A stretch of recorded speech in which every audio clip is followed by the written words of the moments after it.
Guy. And we're here on another episode of Salient Points. This one's 123 for October 10th, 2023. I'm Carlos Macias, the master of what, Dalan?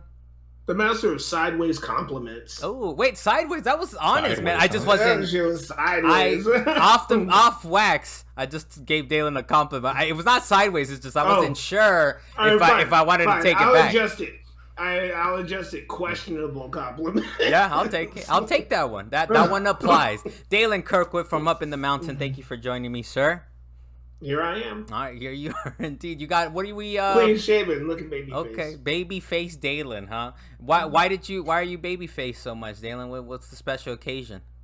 No, quite honestly, I meant to shave for work, but I messed up and I accidentally shaved too much because I did not put the clip on my clippers. Because you know the clipper guard. Okay. I forgot to put the clipper guard on my clippers before I started shaving my goatee, and I just cut through it. And I was like, nah, man, I can't have half a goatee. Oh, I was like, why are you trying to like if you're gonna shave, you're gonna shave, but you're talking about the thing. Oh, I've done mistakes with the little stash here, man. I was like, I guess I'm gonna get comments tomorrow at work. It's like, that's interesting. But anyways, yeah, thank you for joining us, sir. We're brought to by what, Dalan? What are we brought to the people by, if that's the word? Sure. Arizona iced tea. Okay, kiwi strawberry. Okay. This is kiwi strawberry. One of my. Wait, why did you say iced tea? You said iced tea, but it obviously says. I found one, good sir. Oh, there's a $1 version still. Mm-hmm. Okay. They're out there. You can't be buying them at 7-Eleven. They sell them for like $1.89. Mm-hmm. You go to regular places like Shell, they still sell them for 99 cents. So some of them have raised the tag on there, right? And it does say like 129 or something like that. My favorite places to go is when they have the unmitigated gall. To like, it says 99 cents on the can, and they're like, it's 129 plus tax. I'm like, bro, it like says 99 cents. So that's the scandalous. Unmitigated gall. Yes. Luis Mendez on the wheels. It's still nice to see you again, sir. The sun's out. Look at that. Okay, the sun's out. Oh, yeah, we're recording a little earlier today, but we did get some breaking news.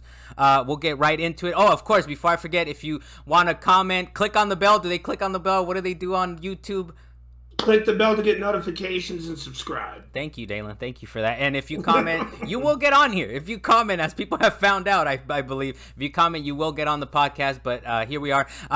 Before we were starting to record, we did get a couple breaking news, I would call them. The first one is, of course, from Activision Blizzard's tweet, their official tweet account. They said, it's awesome to see anticipation building for Call of Duty Modern Warfare 3 as we continue to work toward regulatory approval of the Microsoft deal. We've been getting some questions whether our upcoming and recently launched games will be available via Game Pass. While we do not have plans to put Modern Warfare 3 or Diablo 4 into Game Pass this year, once the deal closes, we expect to start working with Xbox to bring our titles to more players around the world, and we anticipate that we would begin adding games into Game Pass sometime in the course of next year. I don't know, we've been talking about it for like months now, so we kind of, okay, Dalan, thank you for the jiggling over there.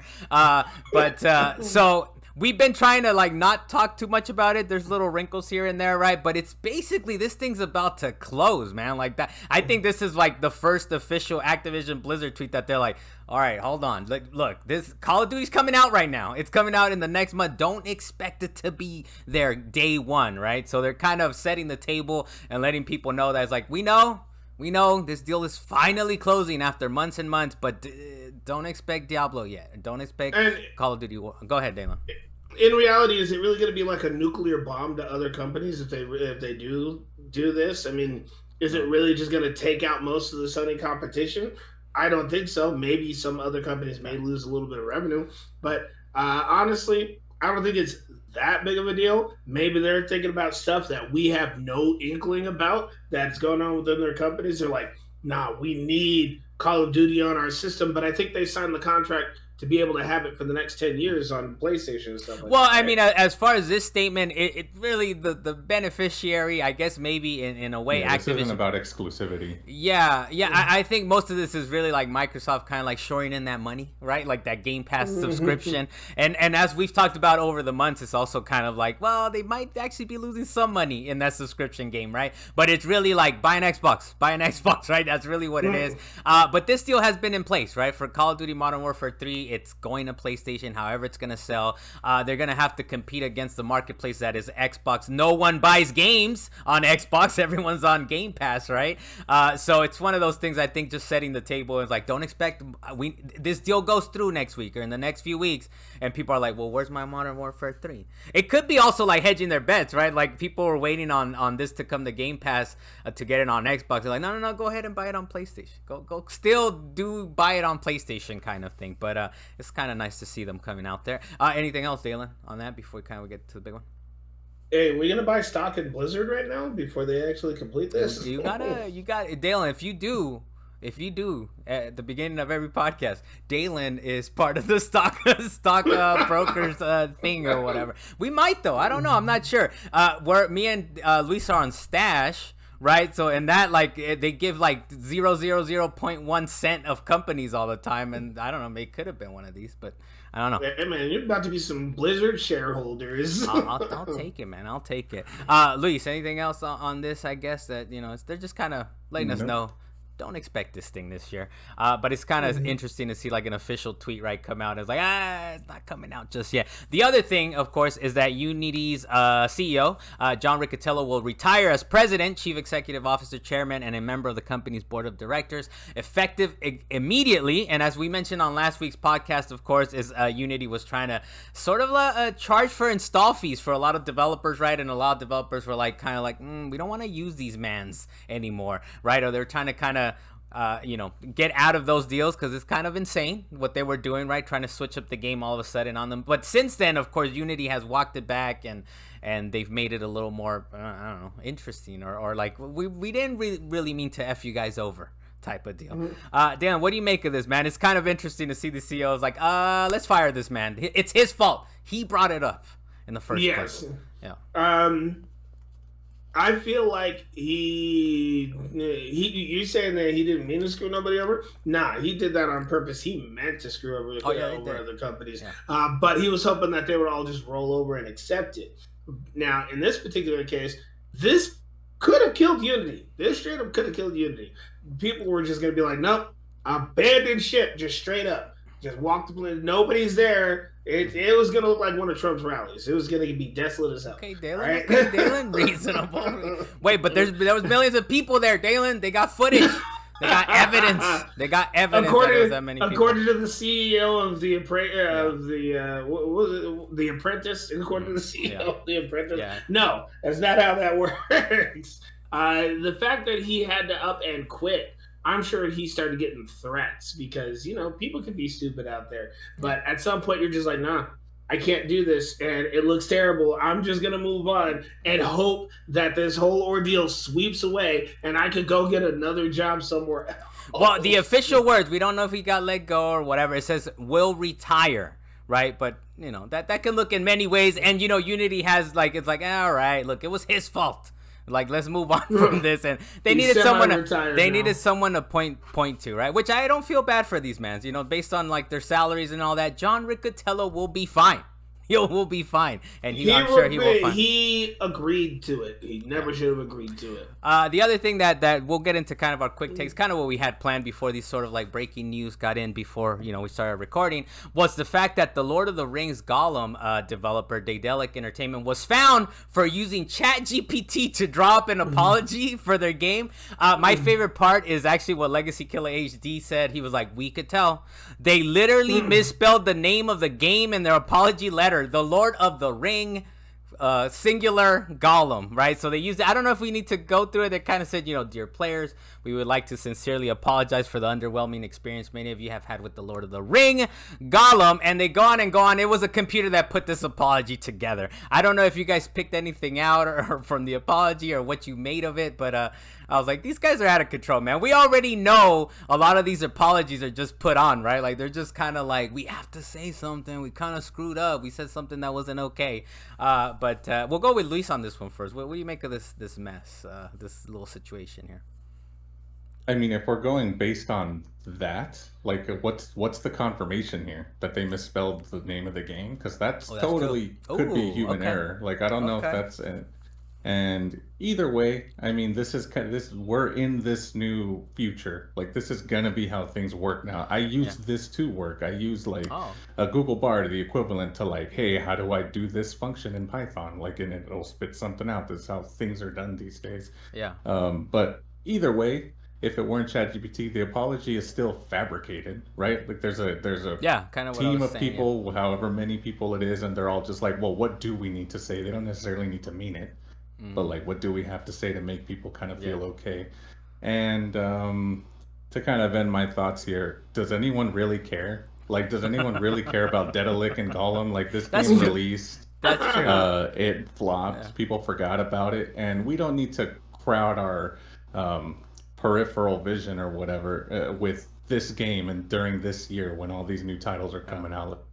Even though you were excited for it. At least I was. At least I like it. I like that take. And it's true. Either way, whether it's ChatGPT or like a team of like, what do we say now? I mean, whatever. Let's just say something. Dedicated writers. It's kind of. I think you're 100% correct. Do we really care? Let's move on. And I think really the reason was like they used ChatGPT for this. Can you believe it? Right? It's kind of like the thing. So I appreciate that take. I appreciate the take that is like, either way. It's kind of fabricated, but yeah, I mean the reason it's on here as well to me is kind of like, damn, it is part of it though, right? It's like, to me, that's the interest. It's like, damn, they're really fucking around with this ChatGPT. I will say, as far as like your work functions and all that, I have heard there's a guy, Michael Pachter, I think I brought it up in one of his recent episodes. He did talk about, like, look, ChatGPT can be a good thing, or AI, right? I know ChatGPT is a big thing, but like using AI for different functions like kind of clears you up for doing things that actually the computer can't generate itself, right? So it's we're gonna keep seeing it, these apologies, whatever. It's just, I think that's why it came up, right? Because we're like, but I do like that though. You're like, that's kind of my point though, is that like even if it was ChatGPT, it's like, I don't really care that they use this. Like, it's not, I'm not interested in this news about Gollum. I like it. Dalan, any thoughts now that I like that the prompt was a little different and Luis kicked over the cart and was like, man, get the fuck out of here with this. I love it. Made a salient point. Dalan, what do you think, man? I was kind of thinking the same thing, is why does it matter if it was ChatGPT or not? The fact is that an apology letter went out of this kind at all, though it makes it feel a little more disconnected thinking or even knowing that it was through ChatGPT. My problem is not the writing instrument, it is the content of the apology itself. Because they're talking about, we're over here working on fixing bugs and stuff like that. Bugs was not the issue.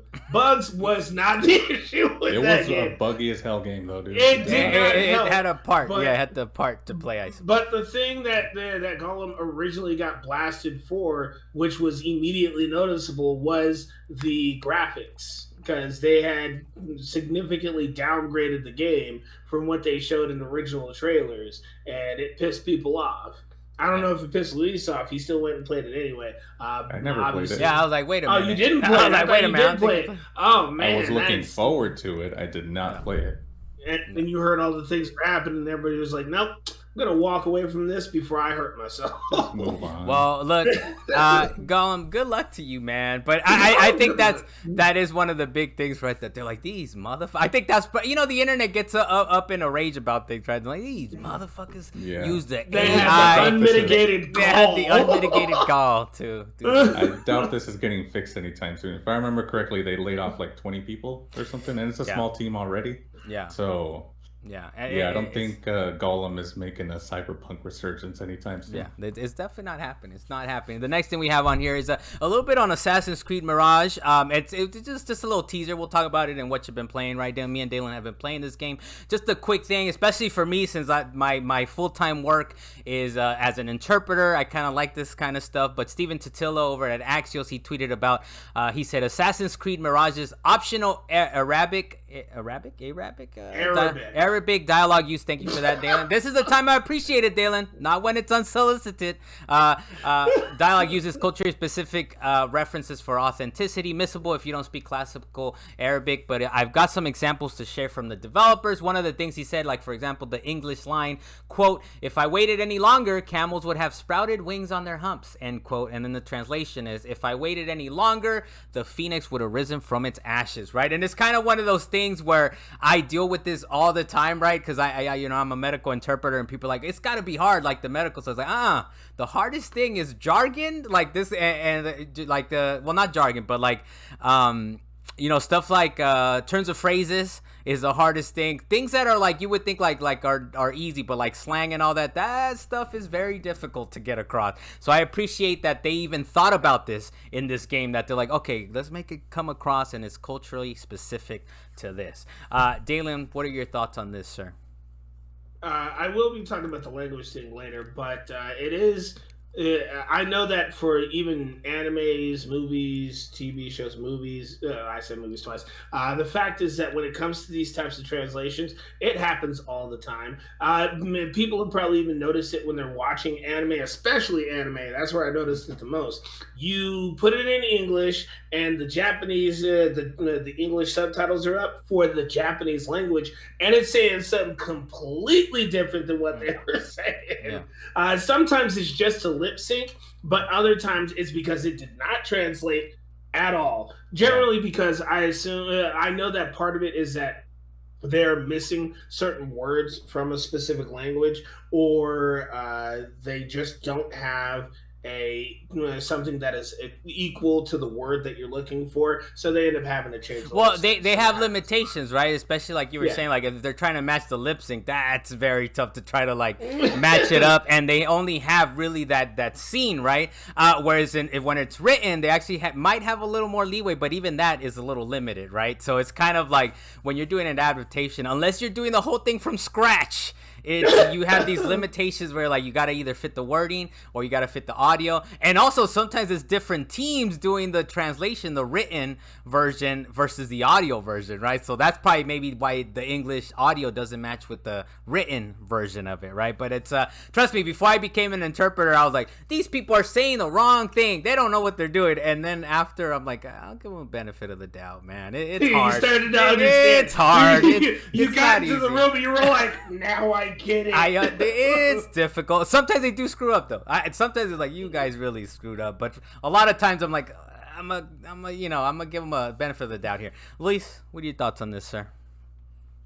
Yeah, I mean, I guess it's interesting to look at. I'm sure this has been happening with other languages aside from Arabic. Yeah. Like you tend to play a lot of games with Spanish subtitles or Spanish dialogue and English subtitles to kind of like try to get right. Sometimes I honestly was doing it lately because I had a test coming up, but usually it's all English. Okay. You know? Hey, I'll tell one of you right now. Last of Us. I think they speak Spanish in that sometimes, and they put up those subtitles, and they don't match up, right?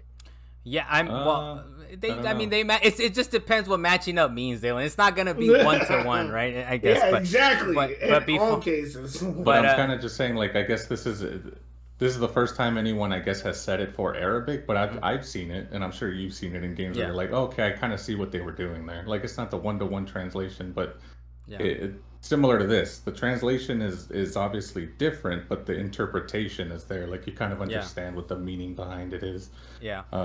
So I don't really have much thoughts aside from that on this. I thought when I first saw the headline, I thought it was going to be like they completely messed up. I'm like, that's not really like them at all. Yeah. No, it's that they did a good job, right? I guess it's not all negative news. It's like they used ChatGPT to translate. You know, it's like, oh, they actually took the time. And I appreciate that. Like, I appreciate lately. I don't know if I've said it on Wax, but I do appreciate how they even distinguish between a Latin American Spanish and they usually call it like Castilian, like Spain Spanish, right? So I'm always picking the Mexican or the Latino Latin American Spanish, by the way. It's one of those things where I always kind of remind people, is like when there's interpretation happening or localization or translation, it's always like it's not word for word, is you're getting the meaning across, right? So sometimes people are like, you're gonna say everything literally. It's like, if I say it literally, it's gonna sound nasty. It's gonna sound real nasty. But on kind of similar notes, I know Deo, I wish he could have been in here because he kind of he usually doesn't poke at us, but he did on this one, on this Bungie tweet. He was like, what are your thoughts, Luis and Carlos? And it kind of, there was a bunch of little comments back and forth. But yeah, Bungie put out a tweet saying being Latin/A/E/O/X is more than just a location on a map. Just as being Hispanic is more than the language we might speak, we are proud to introduce our newest idea, Latin at Bungie. And of course, I do appreciate that there was a, readers added context on Twitter. He said, other note is almost correct. Not even descendants of Latino migrants in the USA like Latinx or Latin-E, Latin people or Latin person would be correct. Latinx and Latin-E are suggestions by people who don't understand Latin language or foreign culture. So I think that was very much, if you go back and look at my tweet, it's kind of what I was saying. I was like, you appreciate it. You appreciate that Bungie's like, okay, look, we're kind of, maybe there's a minority kind of group and we don't have a lot of Latinos here or in the company, but we're trying to celebrate it, right? So I give them that benefit of the doubt, but it's like, you got to understand that it's like, I'm sorry, but the Spanish is a gendered language. It has nothing to do with politics. It has nothing to do with what do you feel about people, if they should be this or they should be that. It's just a gendered language. And Latino includes all of these letters. Any letters you want to say are included in Latino. Just to give you an understanding, like, you need the one. Yeah, you just need need the one. It's just the language encompassed. Yeah, it's just language. Sometimes Latina is, for example, we were playing Rocket League and they added something like where it was like, I don't know what it's Fiesta Latina. So Latina does include, it's the gendered part of a party or whatever, a Latin party or whatever you call it. But yeah, it's one of those things where it's like, if you just understand the language, man, it includes it. For example, in English, you say brothers and sisters. In Spanish, you just say hermanos. It includes both. It includes all the brothers and sisters. So it's just one of those things. Like, just talk to someone, man. Someone there that speaks Spanish and you would understand. But I do like that Dale kind of poked the bear a little bit, and then there was a guy, I think he's from Mexico, and he's like, they don't understand that over there. I was like, hold on, my man, I do. Let me give it to you. And he was like, yeah, you're right. So I appreciated that, right? Because I think we make assumptions of things everywhere, right? Whether we're from here or a different country, we make assumptions of each other, right? And it's like, no, I got you, my man. Don't worry, I got you. Luis. That generally happens because of lack of education or ignorance. Maybe, but I think there's just, even if you're well-intentioned, like I said, this is probably well-intentioned from Bungie. They just had to talk to someone who speaks Spanish, and like they probably would have told them. So people even with well intentions are kind of come off the wrong way. But Luis, what do you think, man? Anything else to? Well, yeah, I would be surprised if their intention was to do this and like piss people off, right? Yeah. They did want to be like inclusive and whatever. And I mean, this month, I think when they posted this, this was this past. It's about week, like right? last week, yeah, last week. Okay, so they did kind of miss the Mexican Independence Day thing there, but yeah, I can appreciate it, like you're saying. Thank you for trying. And like I told Day on the reply, I'm like, I kind of just laugh it off. It's very out of touch, but it doesn't really bother me as much as like I forgot the guy's name, but the one that tweeted that like was actually kind of like really bothered by it. Yeah. Whatever, man. There's too many things to be mad about. Like I'm not gonna be mad about Bungie trying to do something nice and then just kind of missing the mark. It's like, okay, do better next time, Yeah. But thanks for trying. Yeah. And I think there's always got to be like a moment of like, let's have patience, right? Like, I'm like, okay, Bungie, you just have to talk to someone about it. But it's like, thank you for the, because sometimes you get the other end and you just blast them. You just completely blast them. And it's like, you just explain it, right? And that's why I appreciate this reader's added context. One of the few things that Elon has done that's okay, even though that might have been before he even took over. It's been around for a while, yeah. All right, but I enjoy it. It takes a little while to accumulate the responses, though, I feel. But because I hadn't seen it at the beginning. I just saw it when I looked it up again. I was like, oh, they added context. Here we go. You had been using Tweetbot for a while, so there's that. Maybe you just never saw it. I miss it every day, man. Tweetbot, Salient points. You're a woman of woke. I don't even say that, Dan. All right, look, let's move on. He could not even poll. Yeah, I could not even pull. Oh, that's true. I couldn't pull till recently, and then I messed with it for a week or two. I was like, man, this pull stuff.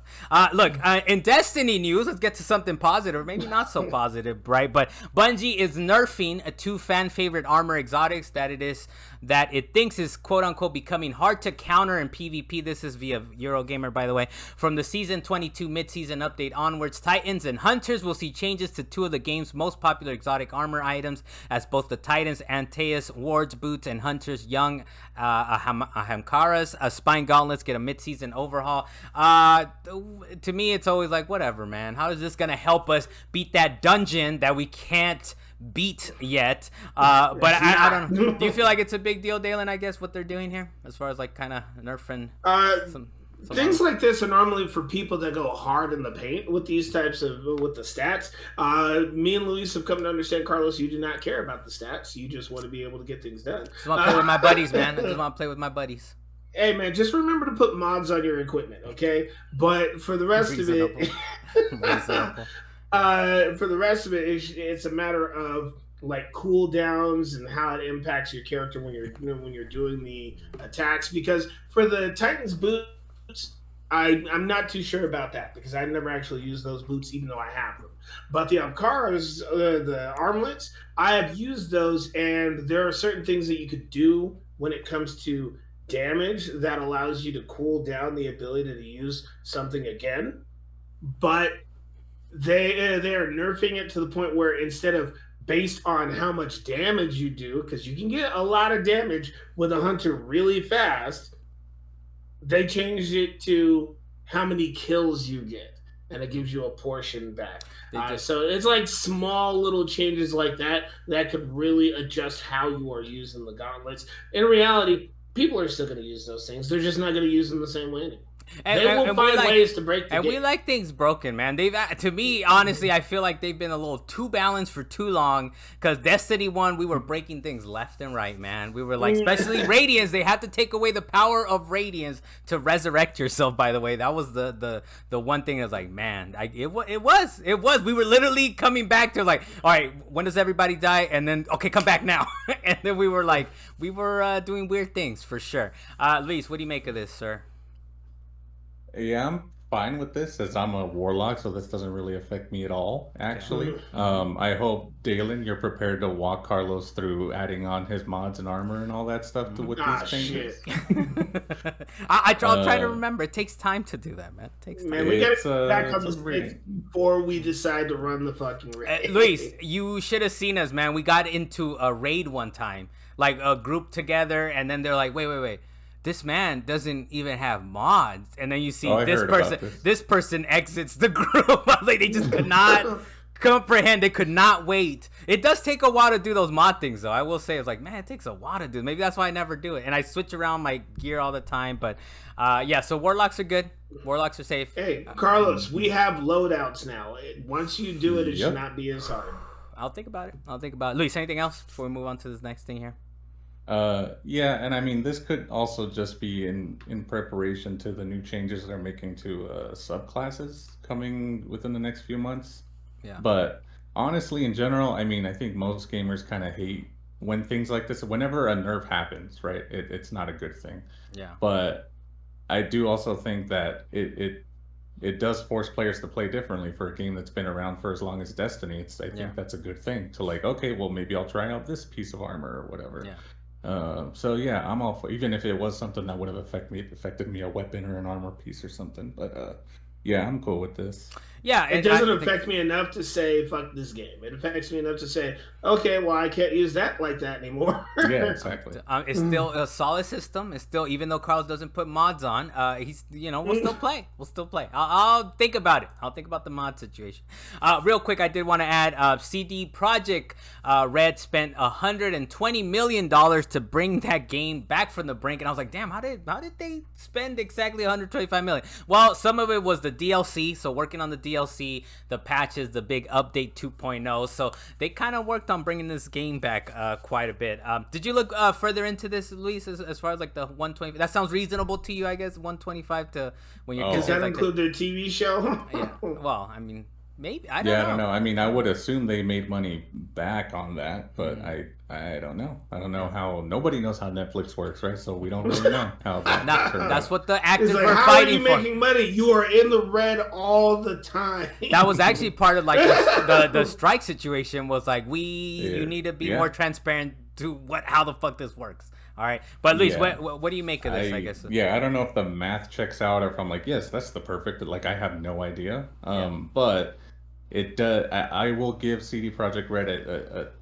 huge, big credits out there for them for even doing this. There's a bunch of devs, big devs, that will release a game, it flops, and they're like, all right, well, we'll patch up the things that make it unplayable, as the unplayable meaning like things where like the game crashes or whatever, or like a level is impassable, and then we'll move on to the next thing and just call it miss. Yeah. Sorry, Anthem. We'll never see you again. That's the one I was thinking about. I just didn't say it. Just on this episode, sorry, Gollum. Sorry. Rip in peace. But yeah, huge props out for them to like, okay, well, let's, this is our new IP. We don't want to leave it dead in the water, so let's actually really try to save this thing. And who knows, maybe the new IP being like, well, kind of what we'll be referring to here in a bit, but maybe this isn't the only game that they're gonna make this a franchise. So we'll see. Yeah, and I know I didn't add it on here, but I think maybe some of this, like this total amount, the 125 million, is also apparently part of the problems when the game was about to release is that they hadn't put enough money into the engine or whatever, and even so much so that they're like moving on to, is it Unreal, or they're working with another engine. They're not even using their own engine to continue on with this. So it's one of those things where like you were saying, it's you can respect it. You can respect that they're working on it, but they have so much invested when you think about it, right? And I'm pretty sure they were even rolling the dice, like, are people gonna care? And they did, because you bring Idris Elba into the fold, and I want to play Idris Elba DLC. So it's good to see, because like you were just saying that I was gonna allude to, is that they're saying that they're gonna work on the sequel. I think it's called Orion is the code word right now for it. But one of the things that also came out of it is that they have quote unquote no regrets on making Cyberpunk 2077 first person. As far as the sequel, there's yet to see if they're going to keep it first person or go to third person. Other than that, of course, the complete edition is coming of Cyberpunk 2077, including the DLC, and there's also a live action project coming as well. Anything else on that, Lisa, or can we get to this next news story? No, all good. Right. The next one on here is, of course, Starfield. As we had talked about, I have to get back to that game with so many games right now. Starfield, as I talked about, I do not want to go to any of the randomly generated planets, but we found out that there's 1,694 planets, and it took one player 200 hours to go to all of them. So, Luis, what do you make of this, sir? We found out how many planets. That is a lot of cutscene watching. That is crazy. I wonder how many of those 200 hours were actually just like cutscenes of landing and jumping and doing all that. So I don't know why anyone would do this. I don't know why anyone would subject themselves to doing this, but I guess cool. Hopefully you got a bronze trophy out of it or something. I don't know, but congratulations, I guess. And that does remind me I've been wanting to go back to this game. So that's kind of, some people are just completionists. Yeah, that's what I don't think there's a trophy or an achievement for it, man. But there it is. Because I do go. One of my favorites, I'll give them a shout out. They're called Power Picks. And I think I might have mentioned it on Wags, but Power Picks, it's just a PlayStation trophy guide type of thing. And they did a guide for Starfield, an Xbox exclusive. So these guys, this is how big the game was, that a PlayStation trophy specific website was like, we're going to do one for Xbox as well. And I think I looked at the trophy thing on there, and they didn't mention anything about going to all the planets. So this guy just literally did it just for fun, man, just for fun. The other thing that's just for fun is the Tokyo Game Show is coming up next week, and people are already seeing a Nintendo Direct set appear there, so that means we should be getting another Nintendo Direct. The last one was pretty decent. They announced quite a bit of things, so I would assume maybe this one's more of a targeted Super Mario Brothers Wonder. And speaking of Wonder, the demos are out in the wild, so the demo kiosks at Target, GameStop, they should be, from what I understand, they have to maybe get updated. So if you go to one, and if you really want to, maybe ask one, and it's not there, maybe ask one of the people there. They'll they don't have a hard enough job that you're gonna be pulling on their shirt and tell them, can you update the kiosk please so I can play Super Mario Brothers Wonder. But it's out there if you're interested. I do the media blackout, as I think you guys do sometimes for some of these games. I'm just day one, I'll be there, but I think it drops the same day as Spider-Man 2. Does it drop the same day or pretty close to Ooh, it, right? If it does, then I'm getting Spider-Man. There's no way this game Wonder will have to wait. I think for me, it's going to just be one of those, like, of course I'm playing Spider-Man, but if my child is around and she's done all her homework, I don't know if she's hearing, she better be doing her homework right now. But if she did, we'll play Wonder. We'll play Wonder. I wonder if I can get my wife wrapped up in it. She's not a gamer, so I doubt it, but we'll see. Next thing, this one's for Dalan. Sony Pictures Core has been added to PlayStation Plus Premium, or Plus to Preem, as Jet would like to call it. It's going to have a catalog of up to 100 movies. Some of the movies on there: Resident Evil Damnation, Kingsglaive, Final Fantasy 15, Looper, Elysium, and more. Dalan, do you care about this, man, about getting these movies onto your service? I will say it in this fashion, it actually gives Premium more of a reason to be gotten. Okay. Because Dalan sold. Dalan sold. No. Okay. Not sold. Okay. Not sold. I just understand that Sony's box is getting a little bit smaller because generally they have like 4 different services. They had PlayStation Now and stuff like that, and they're just getting rid of all their services and saying, "All right, let's put it all on one thing." So people pay $160 a year. It went up, man. Still, it went up. It more now? Still a lot. No, I think that's what it went up to. I think that's what it went up to. It used to be $120, they jumped to $160. They added $40 to it. Oh, I got saved by leaving auto pay on, so it was only $120. that's where it actually worked out, huh? When you leave the auto pay on. But the addition of the 100 plus movies is actually an awesome feature to actually have included in the premium, because I didn't really care as much about PS1 games or some of those PS2 games that are limited to premium, whatever. But you give me some good movies that you didn't really go out and buy Blu-rays or DVDs for. You got Kingsglaive on it. I enjoyed Resident Evil Damnation, even though that's a Capcom thing, but I guess it went through Sony Productions in order to be able to come out. Yeah. But all those, the CG Resident Evil movies, good. I don't know about the live action with Mila Jovovich. And they have real movies too, Dalan, Looper and Elysium. Yeah. Not that the other the ones are not real movies, but that's what I'm saying. Is to watch Final Fantasy Spirits Within. That's the only reason people. That's what I'm going for. There you go. So yeah, it's like you were saying, they gotta add something to this, man. It's like 160. They're out of control already. Hey, I will say it this way: the last 2 things. Yeah. I think this was the right move for their movie services, and also Uncharted. Okay, it's on there. Yeah, I would assume so, right? All that stuff is on there, right? It's all on there. And Uncharted, it's a little rough, man. It's a little rough. Does that mean Spider-Man's going to be on there? The animated one, Into the Spider-Verse. That's series. a good question. It's Sony Entertainment. Disney now.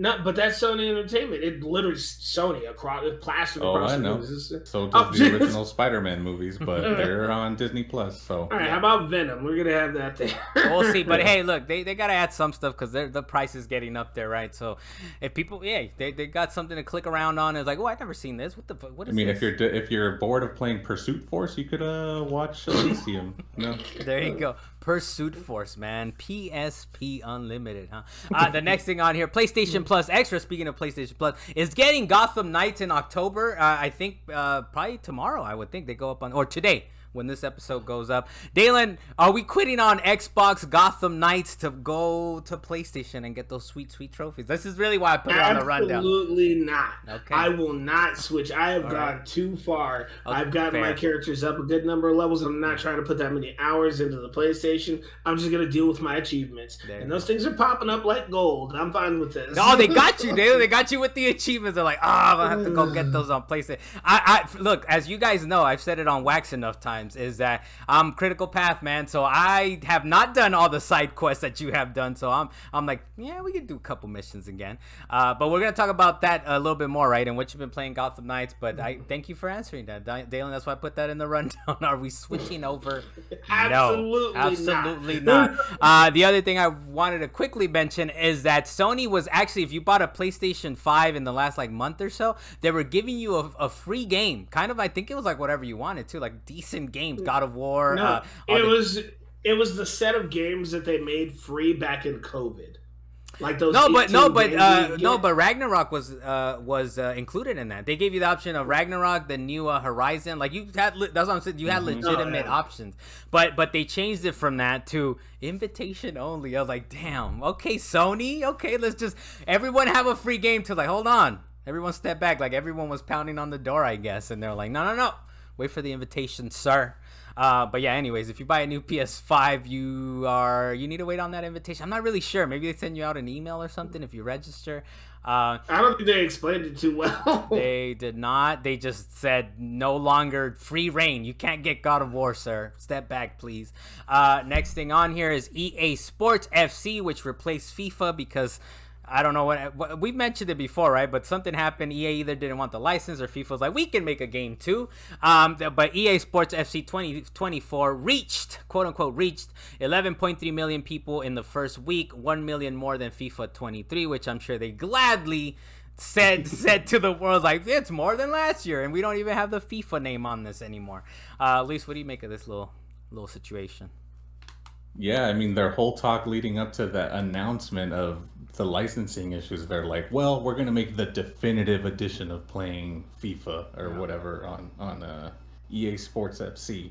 Yeah. So I guess they did it. I guess they pulled it off. I don't know. Yeah. I mean, there's not much competition for this game out there right now. So we'll see whatever their contemporary ends up doing and what the numbers stack up. It's gonna be a crash and burn, dude. Like how does FIFA think they're gonna just up out of the blue create a beautiful soccer game? Not that FIFA, it's a good game. They have a certain it's standard a quality. long-standing franchise. Yeah. There's a lot of tech built on top of tech that got them to this point. So yeah, just creating a game from scratch is no easy feat, especially like this. But I did appreciate FIFA's audacity of like, we're gonna make a standard bearing game, like the best quality of like, good luck with that shit, sir. But I would assume, people probably like they look at this and I haven't looked at it too closely, but I'm assuming it probably looks like a FIFA game, like the latest FIFA game. If you're like, yeah, well that's it. Yeah. Well that's it. It's EA. That's it. And they're like, oh yeah, it doesn't say FIFA on it. And they're like, whatever, just pop that shit in. Next thing on here is that it's impossible to platinum. New look, same great taste. Is that what people just thought when they picked it up? They're like, they might as well put that in the marketing, right? It's like, new look, same great taste. And the next thing out here is that it's impossible to platinum Mortal Kombat 1 right now. It's missing what's called Titan battles. That's not present in the game right now at all. So, and they haven't said when it's going to be patched in. So, yeah. What do you make of that, Dalan? What do you think? First, make sure your game fucking works. You got to keep people hooked by making sure your game isn't breaking as it is, because we couldn't do one private match. We could not do one match, man. One match. Yeah.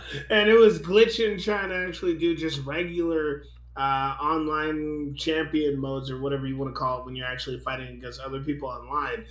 So first, fix your base game, then worry about expansions.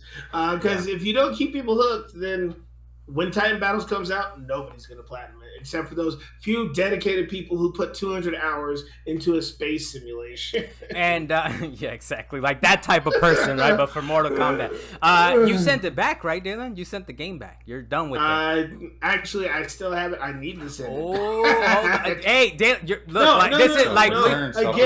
No, I have not done self-return. Okay. I just have it sitting there. I can open it up and keep it if I wanted to, but I haven't. Like Luis said off wax, because I was like, I told him self-return. I still need to put it in the mail. And what did you say, Luis? He was like, you're putting our sponsorship at risk, man, by you keep lying to them. Yeah. You keep lying to them. I was like, it's sent back. Unlike you, I did not lie. They're gonna get it back. They got it back. I'm gonna send it back. It's just. But Dalan, it's just a task he needs to do, not something that he needs to do immediately. Okay, guess, so right? For me, it's like an immediate thing. For him, it's like, I just got to get around to it. Have you ever lied to them, Dalan? You're on wax. Have you ever lied to them with the self-return? No, I have not. Okay, you're pretty good about that. I lie to them all the time, man.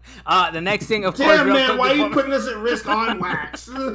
Hey, I want them to dig it up. I want them, please. That means they're listening. You're like, well, where's our sponsorship? You listen to hours of audio. You listen to 123 hours plus. They're gonna find this clip, and it's like, we wish we could give you a sponsorship. sponsorship, but we can't.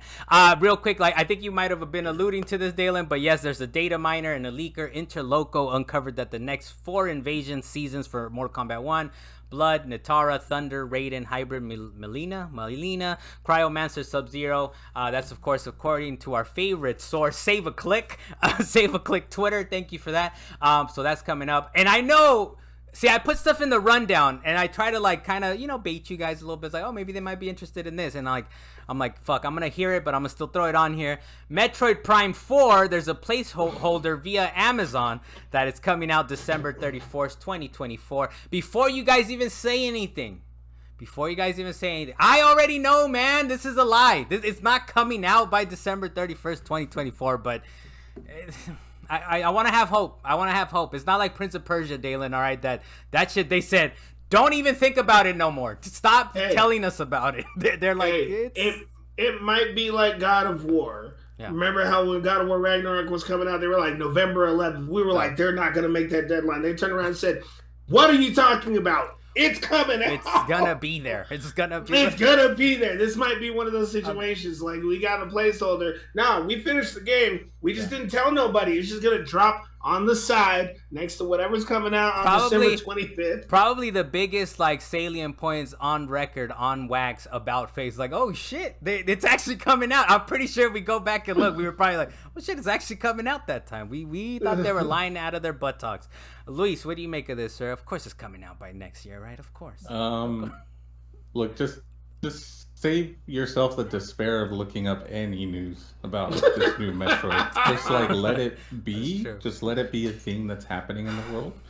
And it'll come out when it comes out, and you'll be more happy, I think, or surprised when you're like, oh shit, it comes out next week, like without even having it, taking up space in your mind, right? You could concentrate on Starfield, Assassin's Creed, maybe waiting on the new Prince of Persia. You could do so many things. Shit. That's true. Very true. Very true. Well said. No, I was gonna say, damn, I forgot what I was gonna say. Talking about Prince of Persia, you threw me off. Oh, hey, that's the one I liked. That's the one I like. It's like you can go back. You can go back to thinking about that vaporware. No, I remember. Didn't Metroid Dread come out pretty quickly? Like they announced it. It came out like a couple of months later. No, Dread had been like not announced, but like hinted at for years. Man, that game was supposed to come out like during the DS or 3DS time, so it was hinted at for years. Not officially announced, but hinted at. We've heard about Dread. That game was good. That game was excellent. It's excellent, man. As good and as excellent. I think it was my game of the year, 1 or 2 game of the year a couple years ago was Dread. As much as I love the 2D Metroid games, I love me some Metroid Prime even more, man.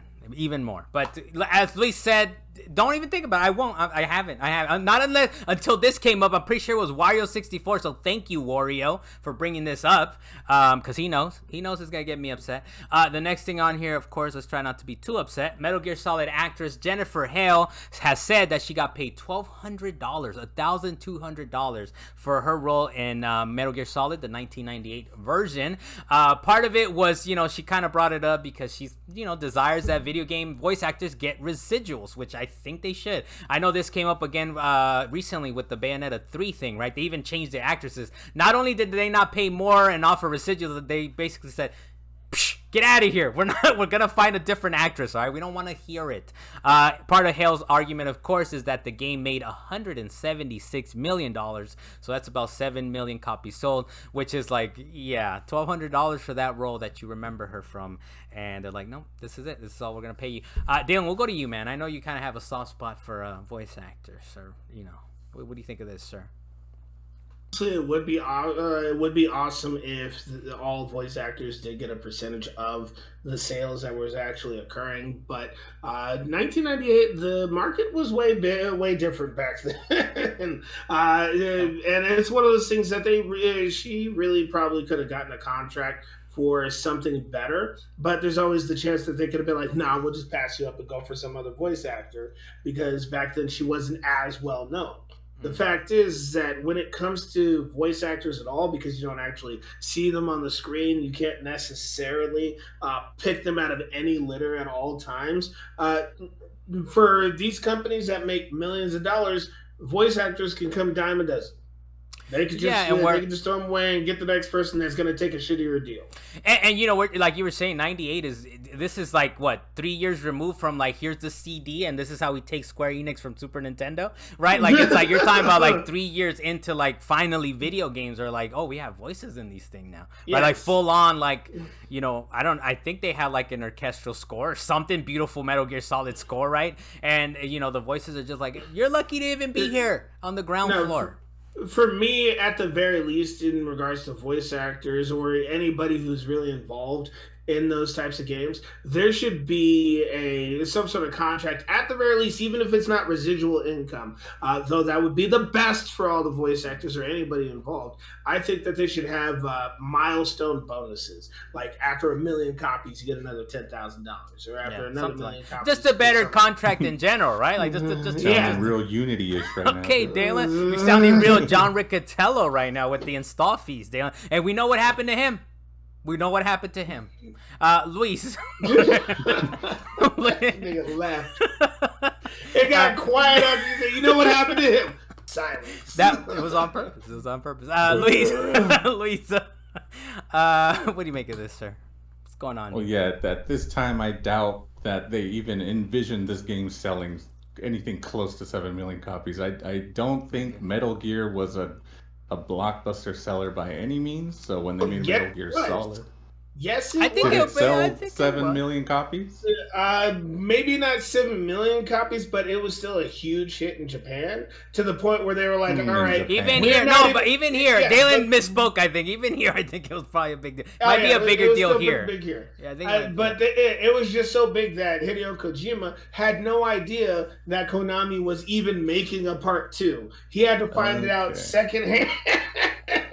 We're just gonna cut this man out. We're gonna try and make more money. What hopes does Jennifer Hale have here? If he didn't even know there was another game coming out. Again, the 90s. I like how Dalan went against his point. I like how he went against his point. Like, let me shut down my point here real quick. I think it did well. If you look at the PlayStation like sales, I'm pretty sure it's in the top 5, top 10. Or is that? Do you feel like that's not good enough? No, he is talking about the original Metal Gears. Yeah, Metal Gear Solid, the original Metal Gear Solid. No, Metal Gear before that. Oh no, I know about the Metal Gear, but we're talking Metal Gear Solid, right? That's who she was doing the voice for. I think it probably did pretty well. I think it was in the top 10, top 5. Oh yeah. Please just move on. He lost the context of what you were saying. So my whole thing was because I didn't think at the time Metal Gear sold a crap ton of copies that they even envisioned this game being that big of a good seller. When they drew up the contract, they're like, well, 1,200. Yeah, you come into the booth for an afternoon, you drop a few voice lines, and you're out. Like, I think it was, at those times, it was more kind of the amount of work or time you put into this. That's kind of how you're getting paid. You're giving them an hourly rate or something, right? You weren't necessarily thinking, well, 20 years from now, when you sell another copy on some whatever, give me a 0.5%, 0.2% of that or something. So, I guess that kind of does open up the dialogue for, can we kind of reverse that and go back to these contracts? Like, what's the I don't have the answers, but like, what's the legal grounds of rewriting contracts that both parties already agreed to years and years ago? But she put Naomi Hunter. That was a big ass name, and through the whole damn game though. Sure. but I think you're right, Lisa. It's like it opens up kind of the dialogue now, and I think that's probably part of the reason that they're striking. Also, the video game voice actors are kind of like, let's get a good deal, let's get a decent deal, like right from the beginning, right? Games are huge, but I think you're right as far as like. Yeah, I think based on whatever Metal Gear, the original was on the NES and all that compared to Metal Gear Solid, right? Who would have known? We were taking a gamble here. Hideo Kojima, all right, work on this game, man. And then we'll see what happens here. So, and then 20 years later, like, get the fuck off of here, man. We don't even want your name on the title, which is rude. But next thing on here, based on a LinkedIn profile, this is actually Push Square via Save a Click. Thank you, Save a Click. A LinkedIn profile of a Naughty Dog developer mentioned The Last of Us Part 1 and The Last of Us 2 Remastered, and the latter part has now been deleted. So there's a potential Last of Us 2 Remastered being in the works out there. Of course, the developer was like, hold on, let me delete that off of my LinkedIn. Other than that, what I thought was kind of interesting, also from Save a Click, of course, thank you, Save a Click, According to a leak on 4chan, Dalan's really enjoying that one. According to a leak on 4chan, you've saved us with your clicks. From having to dig into this 10 minutes before we're recording and giving us some context. According to a leak on 4chan, they're working on The Last of Us 2 remaster, and a Mass Effect 2-like third-person shooter. That's the one that made me go, The multiplayer project is facing development issues, but close to completion. Take it with a grain of salt. So to me, I'm kind of interested, like, Naughty Dog working on a Mass Effect-ish type of game. That would be kind of cool. I know this next one is for you, Luis. Principal monetization designer, which is kind of gross to say now that I said it out loud, man.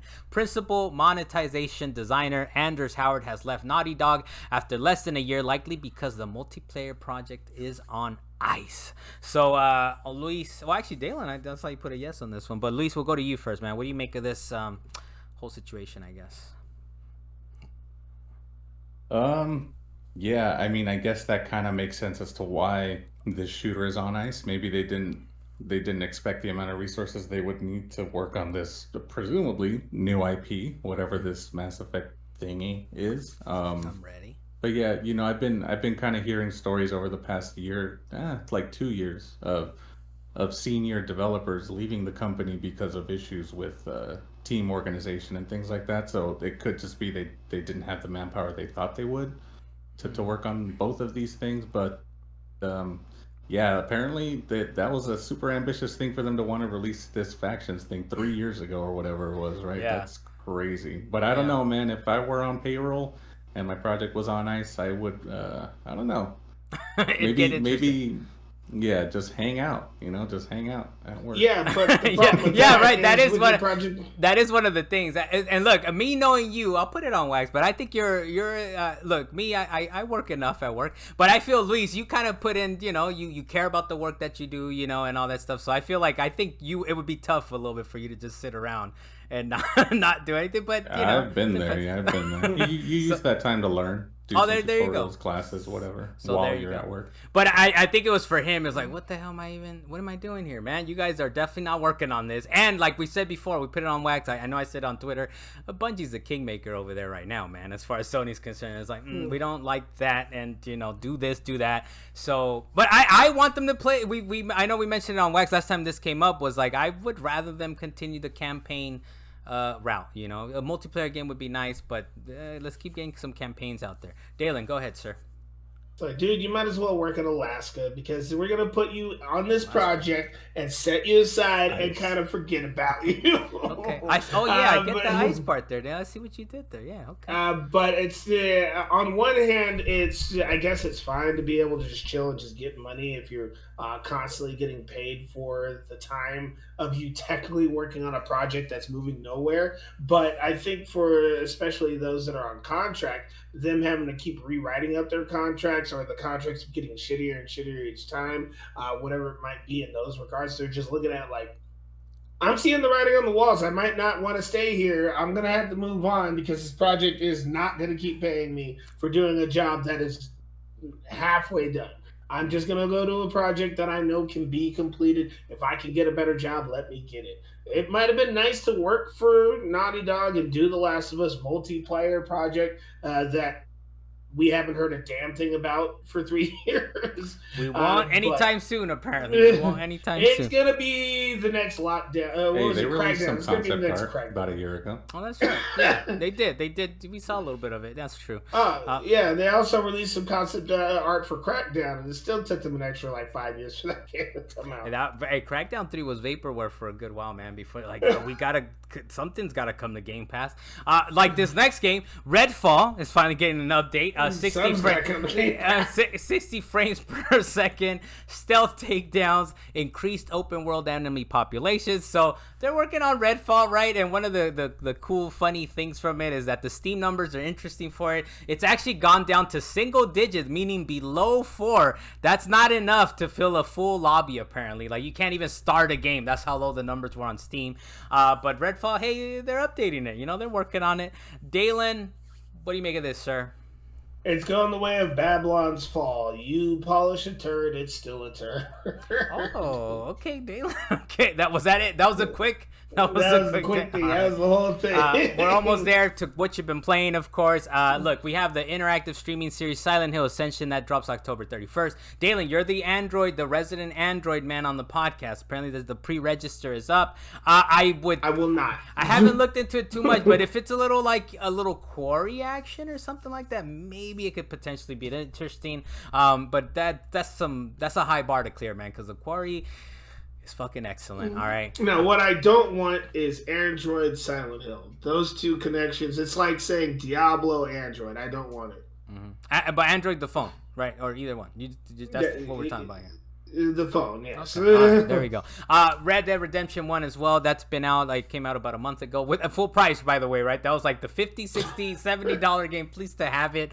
But they've updated it, 60 frames per second. You can have that setting on PS5. So I'm waiting on GameFly, man, to have it, and I'll just rent it that way and I'll play it that way. Because I don't know about dropping $50, $60 as good as that game was, because it was really excellent. Red Dead Redemption 1 was super excellent, but it'll be kind of rough. Next thing, we'll get to what you've been playing. Dalan, we've been teasing them a little bit as far as do you want to start off with Assassin's Creed Mirage? Kind of your thoughts on that? We haven't gotten too deep into that, right? But me and you have been playing it, not together, but the campaign separately. What do you think of it so far, Dalan? I think it's an excellent game, and quite honestly, they actually have multiple language packs. They had French, Spanish, Arabic, and I jumped for Arabic because obviously the whole game is placed in Baghdad and that area. But when I downloaded the Arabic, and that was the first thing I did. I did not hear any other sentences in English, just downloaded Arabic, put it on, and the game sounded beautiful. Then I switched to English. I was like, man, I would much prefer this game to be in Arabic right now. I would rather be reading subtitles because listening to the English voice acting, don't get me wrong, I do not knock the fact that English voice actors have it hard either. But it just seemed better in Arabic. Just across the board. I'll have to give that a chance then. Is that your thoughts so far, Dan, as far as the language or the gameplay? Other than that, I did kick somebody through a wall already. It has its glitches. Okay, but for the Assassin's Creed games, they're just bigger. They're just massive, huge open world areas. But I gotta say, I immediately started having fun with this one simply because they brought back a lot of the parkour aspects that I originally enjoyed about Assassin's Creed 1 and Assassin's Creed 2 A through C, because, Brotherhood and all that stuff. But when they hit 3 and 4, they suddenly started taking a lot of those parkour aspects out, and they leaned more towards ships and just storytelling. Don't get me wrong, the storytelling can be excellent, but without that parkour, I'm not having fun running around. It's like having Spider-Man without the ability to flip. Yeah, I don't know if I've gotten too deep into it to kind of realize, because I know I've seen that a lot on the internet. They're like, oh, they've kind of taken the step down in the past. They brought back some of the parkour. It's smaller. It's actually a smaller world. I can already tell that it's a smaller world. But I will say, on the mechanics front, I'm like, I don't know if I like it, man. I don't know if I like it. It feels old. It feels kind of old. It feels old. It does feel old school, but that's part of what we liked about it. However, you say that what was it? You said it feels small. Is it because you haven't gotten to Baghdad? Did you actually get to Baghdad? I got there. Yeah, I got there, and I'm like, this is definitely feels like, and from what I understand, they've scaled it back a little bit, which I appreciate, right? I would much rather a 10, 15-hour game. Apparently, the quickest you can beat it is about 10 hours, which I think is great. But I honestly, I'm kind of like, I want to try that. I want to try the Arabic, switch to that language, kind of get more of the feel that way.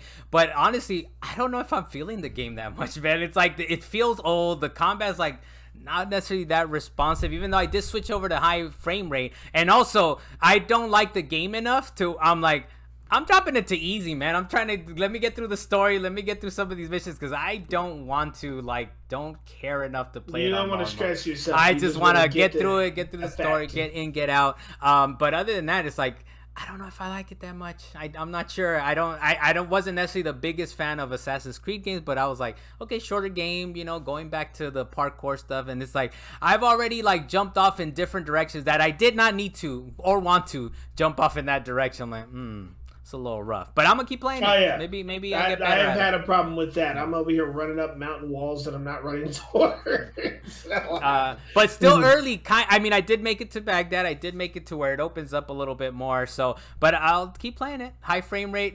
I guess it's funny to me that's kind of a sign that I don't necessarily like a game too much. That I always choose the higher like quality. So I'll take the dips in frames and all that, just to get it prettier. And I'm saying, like, I don't care. Like, I just want, give me high frame rates. I don't, give me high frame rates.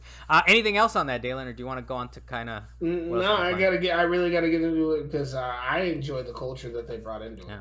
Okay, I look forward to having further dialogues with you then, sir, as far as the game, because I'm gonna try to get through it. Maybe it gets to a point where it's like, you know what, I don't want to play this game anymore, and I drop it, I rage quit, and I send it back, right? Because I got it through GameFly. Do you have anything on Mortal Kombat, Dalan? Anything else on that? Or they have a couple of other modes in Mortal Kombat that I didn't really get to, and at the same time, I looked at them and I was like, I don't want to.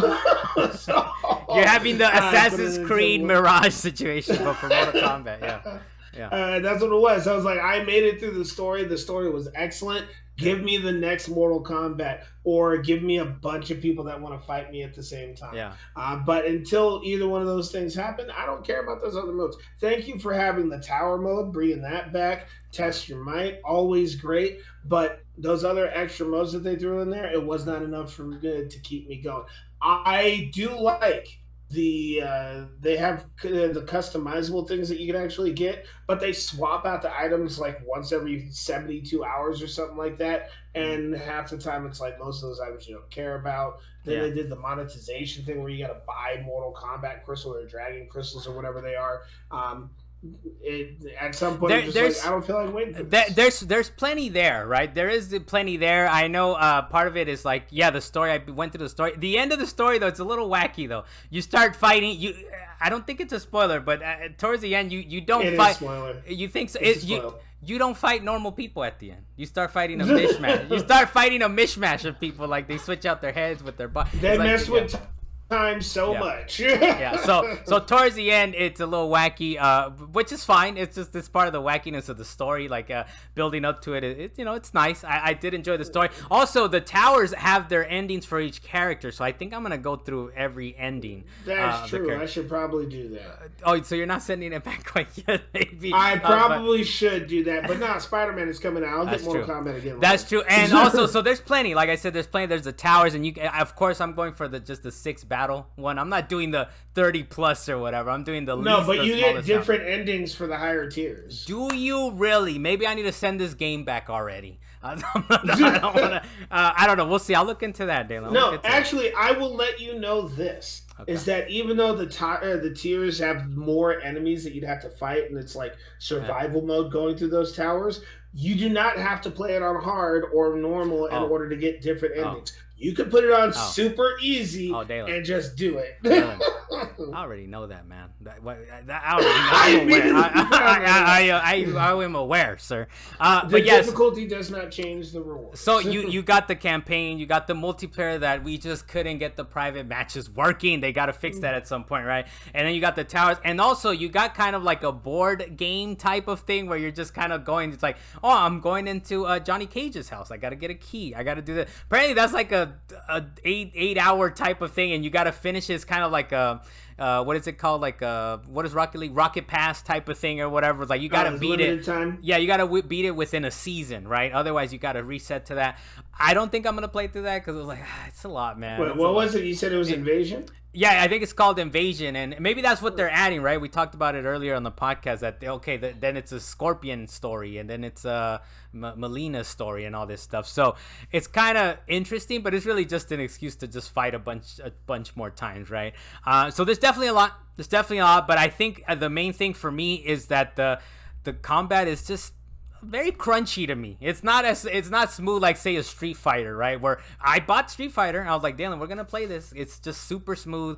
But Mortal Kombat has always been like that, right? It's a little crunchy. It's a little like you feel the pounds and the kicks and everything. And again, in this case, they really took their Injustice engine that they had and implemented that entirely into Mortal Kombat. You keep saying Injustice, but it kind of when they remade the Mortal Kombat games, it was crunchy or whatever. They remade it since. I feel like they've been building it since Mortal Kombat 9 or whatever. I guess between Injustice 1 and Mortal Kombat 9, they created a new system that's working out. Yeah, I think that's it for me as far as Mortal Kombat 1. Gotham Knights, Dalan, we've been playing that on Game Pass. I got hooked. You got hooked. But would you say it's good, though? Would you say it's good? That's one of the things that's like, why were people hating on it? I feel like, have we got into why people were hating on it? And I was like, it's pretty good. The quality, the cutscenes are nice. You get into, like, some interesting battles, right? No spoilers, of course. I mean, it's been out for a year. But you get into some interesting battles, and, like, this is some, like, you know, big pieces, big what do you call them? Like big set pieces, big large set pieces. cutscenes. Yeah. So those cutscenes are beautiful, but you basically have to be either what is the word? Critical passing, or you have to be actively working on one of the side quests. You can't just go out and beat people up and be out on the map, because it takes a while to get from place to place if you didn't notice that. And then even after you teleport, it still takes a moment to get to the next place, and you're actually doing a good number of repetitive things in that game. That's where that part that's where that really and I'm assuming you feel it more single player, because I've only played it co-op and I have no interest, even though I will say it does feel like they made it so it's soloable. The game feels like it could be soloable, but I'm just like, I'm not doing any solo. I'm just playing with you. When you jump on, that's what I could have used your help on some of these side quests, because going after Mr. Freeze and getting stuck there, that was fucking me up. And it's Batman. You know Mr. Freeze is going to he's going to show up, all right? Going after Harley Quinn, there was a whole locked in a room situation with bombs. I really could have used your help there. I died like 8 times. So how about this, Dalan? How about this? Save those for when we critical path. After that, I was like, okay, Dalan, let's grab some of these little more situations. But you're convinced by the game, single player or no, right? Or single player, you can see where it's rough to play it by yourself. Well, like you were just mentioning, I guess. Right? Yeah, there are points where you're like, damn, this is way harder. The what is it called? The difficulty curve spikes sometimes. But other than that, it's a very soloable game. It's Arkham Knight, but not with Batman. And when it comes to playing with other people, it can be very fun. But I did find out that there's the scale factor. I could be a higher level than you and show up in your game, and I'll be hitting less hard, but I'll keep all my equipment, and I'll just be shooting shit from a distance. Yeah, it's a little wacky how it works, the co-op works, especially because it doesn't necessarily make progress for you. When you go back to your world, it'll update. Thing. It'll update to like, oh yeah, you did this big mission type of thing, right? But it's certainly wacky.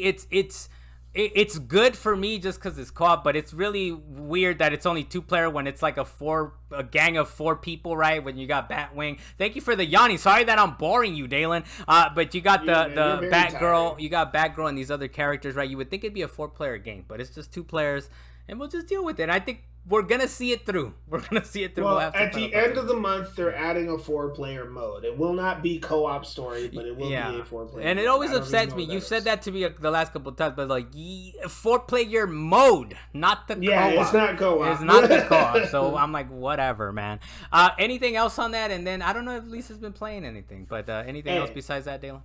At least this game is very co-opable, and it's nice to look at some of these new takedowns that they created. So, actually, there are a couple of extra things. Is that the bugs in this game, they're actually kind of funny. One of them being that if you have the subtitles on, I don't know if you've seen it happen to you, Carlos, the subtitles will start just flickering away like a strobe it's light. Not a big deal, but it's not a big deal. But yeah, the game starts glitching out at some point. In another game where I kicked an enemy through a wall and I could not get the drop that he had. But other than that, it can be very repetitive. It's it is what it is. Thank you, Game Pass, and then now it's on PlayStation Plus, right? So we'll see it through. Not like I was switching saying. over. Yeah, but not switching it's fun over. enough for me to keep going back to it. I'm ready to go play it after we're done recording. Yeah, we'll get in. We'll get some of the and honestly, the graphics are pretty nice. Batgirl's model is pretty great. And the story I think is pretty good. It's the fact that it's like we killed Batman. You know, I don't know if it's forever or whatever the story is, right? But I kind of dig it. I kind of like that part of it, right? Like the story's good, the graphics are good, the gameplay. You know, it's just not as good as the older games, but it's okay. Luis, did you play anything this past week or so, or last couple weeks? Just the usual grindy things. Okay. Rocket League, Honkai, Rocksmith, NBA 2K. Yeah, nothing of note. I did get while we're recording a notification that Trek to Yomi's leaving Game Pass in a few days, and I haven't played it. So but hold on though, I might play that. So Luis, this is the thing, and I know Dalan like picked on me last week. Like, you can play it right now. Why do you have to wait before it leaves? It's like, wait, hold on. You might have grabbed it for free on PlayStation Plus, because I have it for free on PlayStation Plus.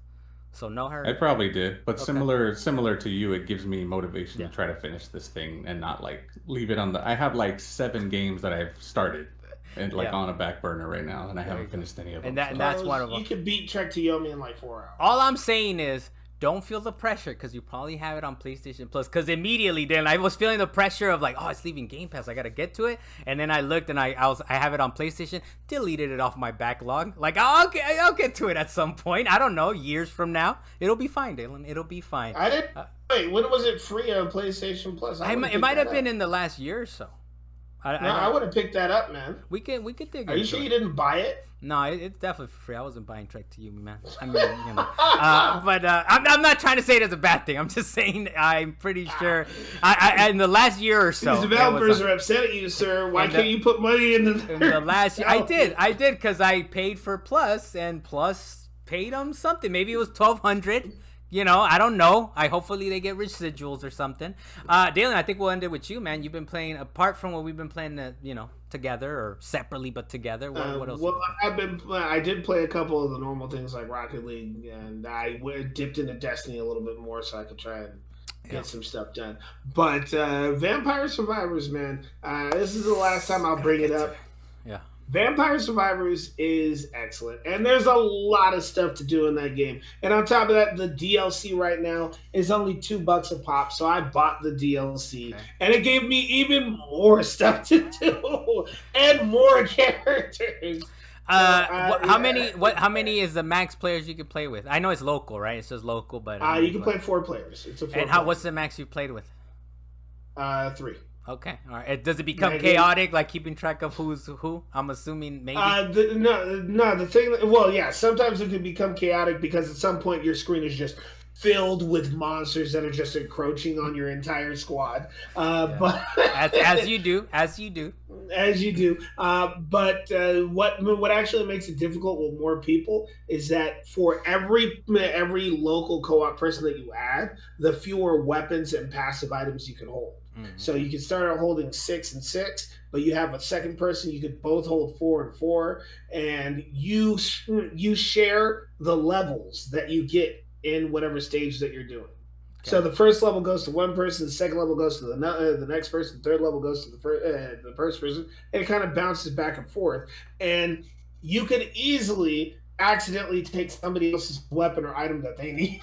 And then you run out of weapons and items, and you don't get your weapons and items. Wait, you don't play on the same screen? Like, you guys are not all on the same screen. You cannot leave the screen. Yeah. You cannot. There's no split. Yeah, you are all on one screen. Because you said like if somebody dies, they're in a coffin. Yeah. And you cannot leave the coffin. You can only dodge enemies at that point. Okay.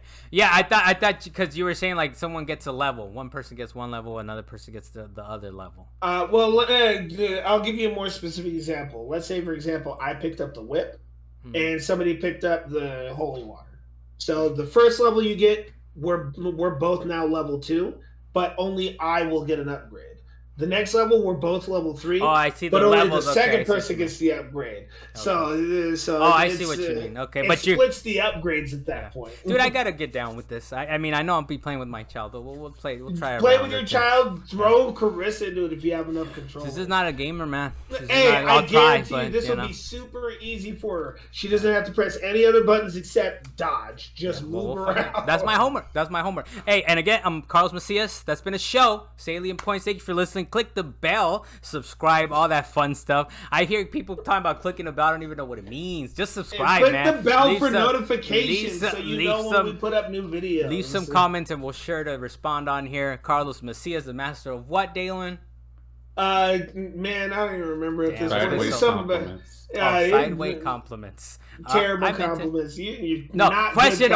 Questionable compliments. Dalan Kirkwood from Up in the Mountains. Thank you so much, sir, for joining us.